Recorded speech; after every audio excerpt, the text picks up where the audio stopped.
ராமவரங்கிற கிராமத்துல சந்திராம்மாங்கிற ஒரு வயதானவங்க இருந்தாங்க. அவங்களுக்கு கணவன் இல்ல, புத்தி சுவாதீனம் இல்லாத ஒரு பையன் இருந்தான்.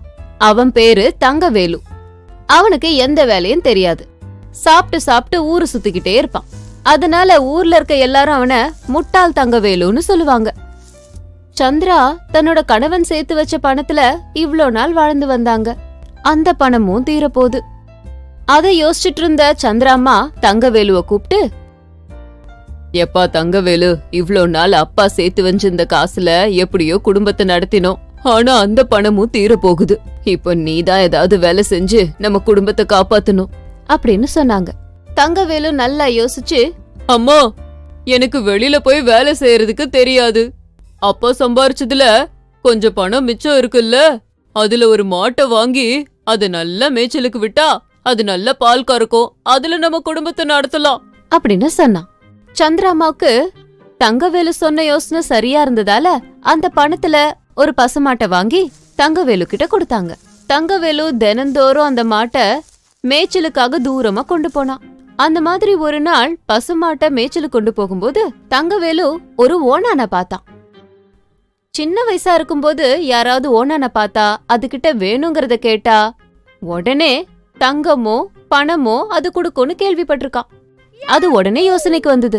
ஓனானே ஓனானே, எனக்கு ஏதாவது வேலை வாங்கி தரியா? வியாபாரம் பண்றதுக்கு பணமோ தங்க நகையோ கொடுக்கறியா அப்படின்னு கேட்டான். ஓனா உடனே தலைய அசைச்சிட்டு பக்கத்துல இருந்த ஆலமர பொந்துக்குள்ள போயிடுச்சு. தங்கவேலு கூட அந்த மரத்தை பொந்துக்குள்ள எட்டி பார்த்தான். அங்க என்ன இருந்துச்சு தெரியுமா?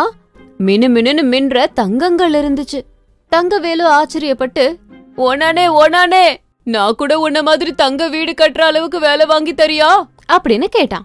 எவ்ளோ கேட்டோ அந்த ஓனா திரும்ப வராததால ஓனா வேலைக்கு போயிடுச்சுன்னு நாளைக்கு காலையில வந்து பாக்கலான்னு மாட்டை ஓட்டிக்கிட்டு வீட்டுக்கு போயிட்டான். வீட்ல சந்திராமா கிட்ட அன்னைக்கு நடந்த எல்லாத்தையும் சொல்லி, நாளைக்கு எப்படியா இருந்தாலும் ஓனா வேலை செய்யற இடத்துல எனக்கும் வேலை கிடைக்குமா? தங்க வீடு கூட கட்டலாம் அப்படின்னு சொன்னான். அடே முட்டாளே, அவ்ளோ தங்கங்களை பாக்கும்போது அதை எடுத்துட்டு வராம ஓனா வேலைன்னு ஒளறியடா முட்டாள் தங்கவேலு அப்படின்னு திட்டினாங்க. உடனே தங்கவேலுவ கூட்டிக்கிட்டு அந்த ஆலமரத்தை காமி அப்படின்னு சொல்லிட்டு போனாங்க. தங்கவேலு, இங்க பாருமா, இதுதான் அந்த ஓனானோட தங்க வீடு அப்படின்னு மரத்தை காமிச்சான். சந்திராமா அவ்ளோ தங்க காசுகளை பார்த்து ஆச்சரியப்பட்டு கையில கொண்டு வந்த 2 பானை நிறைய நிரப்பினாங்க. தங்கவேலு, அம்மா, நீ தப்பு பண்ற. ஓனானோட தங்கத்தை நீ எடுத்துட்டு போறது தப்பு அப்படின்னு திரும்ப திரும்ப சொல்லிக்கிட்டு இருந்தான். தங்கவேலுவ பத்தி நல்லா தெரிஞ்ச சந்திராமா இவ இந்த விஷயத்த வெளியில சொல்லாம இருக்கிறதுக்காக ஒரு விஷயத்த யோசிச்சாங்க. உடனே தங்கவேலு கிட்ட, அடேய், இந்த தங்க விஷயத்த மறந்துட்டு வெளியில போய் நல்லா விளையாடு. கொஞ்ச நேரத்திலேயே உனக்கு பிடிச்ச அதிரச மழை பெய்யும்.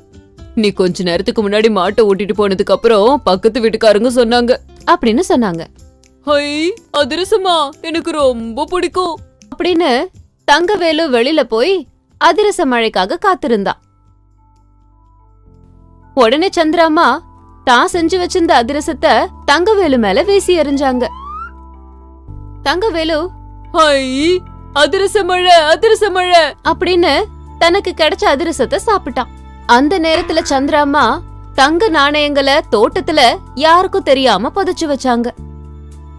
2 நாள் கழிச்சு தங்கவேலு, எங்களுக்கு தங்கம் கிடைச்சது, தங்கம் கிடைச்சது அப்படின்னு சுத்தி இருந்த எல்லார்கிட்டயும் சொன்னான். அது அப்படி இப்படின்னு ஊர் தலைவருக்கு தெரிய வந்தது. அவர் சந்திராமா வீட்டுக்கு வந்து, சந்திராமா, ஆலமரத்துல உங்களுக்கு புதையல் கிடைச்சதாமே, உங்க பையனே சொல்றான். அது எங்க இருக்கு அப்படின்னு கேட்டாரு. சந்திராமா எதுவும் தெரியாத மாதிரி, ஐயா, நீங்க என்ன பேசுறீங்க? எனக்கு ஒண்ணுமே புரியலையே. ஆலமரத்துல எப்படி தங்கம் கிடைக்கும்? நீங்க இந்த முட்டாள் தங்கவேலு பேச்சு கேட்டு இவ்ளோ தூரம் வந்திருக்கீங்க அப்படின்னு சொன்னாங்க. ஊர் தலைவர், அடே தங்கவேலு, ஏண்டா இப்படி சொன்ன அப்படின்னு கேட்க, அப்ப தங்கவேலு, அம்மா, அன்னைக்கு ஓனானோட தங்க வீட்டுக்குள்ள போய் பானை நிறைய தங்கத்தை எடுத்துட்டு வந்தல்ல அப்படின்னு சொன்னான். என்னைக்குடா அப்படின்னு சொன்னாங்க சந்திராமா. அதாமா, அதிரச மழை பெஞ்சதே அன்னைக்கு அப்படின்னு சொன்னா தங்கவேலு. அதிரச மழை எப்படிடா பெய்யும் அப்படின்னு சொன்னாங்க சந்திராமா. அவ்வளவுதான். ஊர் தலைவருக்கு விஷயம் புரிஞ்சு இந்த முட்டாள் தங்கவேலு பேச்ச கேட்டுட்டு இவ்ளோ தூரம் வந்தது என்னோட தப்புதான் அப்படின்னு சொல்லி கிளம்பிட்டாரு. அதுக்கப்புறம் சந்திராமா அந்த தங்க புதையலை எடுத்து சந்தோஷமா குடும்பத்தை நடத்தினாங்க. நீதி, சூழ்நிலைக்கு தகுந்தாற் போல யோசிச்சு நேரத்துக்கு தகுந்த மாதிரி புத்திசாலித்தனமா நடந்துக்கணும்.